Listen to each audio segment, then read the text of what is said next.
ദൈവനാമം മഹത്വപ്പെടുമാറാകട്ടെ. സങ്കീർത്തനങ്ങൾ 105 അധ്യായം. യഹോവയ്ക്ക് സ്തോത്രം ചെയ്യുവീൻ, തൻ നാമത്തെ വിളിച്ചപേക്ഷിപ്പീൻ. അവൻ്റെ പ്രവൃത്തികളെ ജാതിയുടെ ഇടയിൽ അറിയിപ്പീൻ. അവന് പാടുവീൻ, അവന് കീർത്തനം പാടുവീൻ. അവൻ്റെ സകല അത്ഭുതങ്ങളെയും കുറിച്ച് സംസാരിപ്പീൻ. അവൻ്റെ വിശുദ്ധ നാമത്തിൽ പ്രശംസിപ്പീൻ. യഹോവയെ അന്വേഷിക്കുന്നവരുടെ ഹൃദയം സന്തോഷിക്കട്ടെ. യഹോവയെയും അവൻ്റെ ബലത്തെയും തിരവീൻ. അവൻ്റെ മുഖത്തെ ഇടവിടാതെ അന്വേഷിപ്പീൻ. അവൻ്റെ ദാസനായ അബ്രഹാമിൻ്റെ സന്തതിയും അവൻ തിരഞ്ഞെടുത്ത യാക്കോബിൻ മക്കളുമായുള്ളവരെ, അവൻ ചെയ്ത അത്ഭുതങ്ങളും അവൻ്റെ അടയാളങ്ങളും അവൻ്റെ വായുടെ ന്യായവിധികളും ഓർത്തുകൊള്ളുവീൻ. അവൻ നമ്മുടെ ദൈവമായ യഹോവയാകുന്നു. അവൻ്റെ ന്യായവിധികൾ സർവ്വഭൂമിയിലുമുണ്ട്. അവൻ തൻ്റെ നിയമത്തെ എന്നേക്കും, താൻ കൽപ്പിച്ച വചനത്തെ 1000 തലമുറയോളവും ഓർക്കുന്നു. അവൻ അബ്രഹാമിനോട് ചെയ്ത നിയമവും ഇസഹാക്കിനോട് ചെയ്ത സത്യവും തന്നെ. അതിനെ അവൻ യാക്കോബിനൊരു ചട്ടമായും ഇസ്രായേലിനൊരു നിത്യനിയമമായും നിയമിച്ചു. നിന്റെ അവകാശത്തിൻ്റെ ഓഹരിയായി ഞാൻ നിനക്ക് കനാൻ ദേശം തരും എന്നരുളി ചെയ്തു.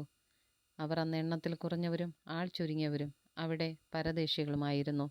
അവർ ഒരു ജാതിയെ വിട്ട് മറ്റൊരു ജാതിയുടെ അടുക്കലേക്കും ഒരു രാജ്യത്തെ വിട്ട് മറ്റൊരു ജനത്തിൻ്റെ അടുക്കലേക്കും പോകും. അവരെ പീഡിപ്പിപ്പാൻ അവൻ ആരെയും സമ്മതിച്ചില്ല.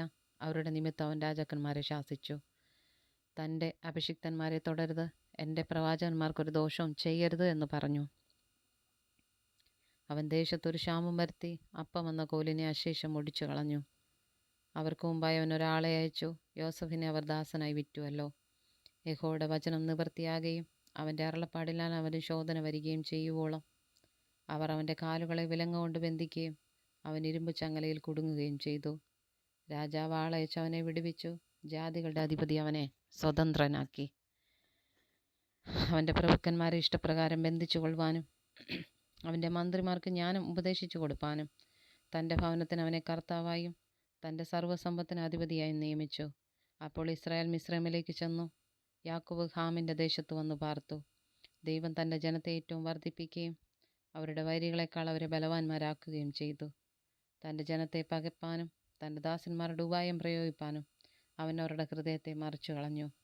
അവൻ തൻ്റെ ദാസനായ മോശയെയും താൻ തിരഞ്ഞെടുത്ത അഹരോനെയും അയച്ചു. ഇവർ അവരുടെ ഇടയിൽ അവൻ്റെ അടയാളങ്ങളും ഹാമിൻ്റെ ദേശത്ത് അത്ഭുതങ്ങളും കാണിച്ചു. അവൻ ഇരുളയച്ചു ദേശത്തെ ഇരുട്ടാക്കി.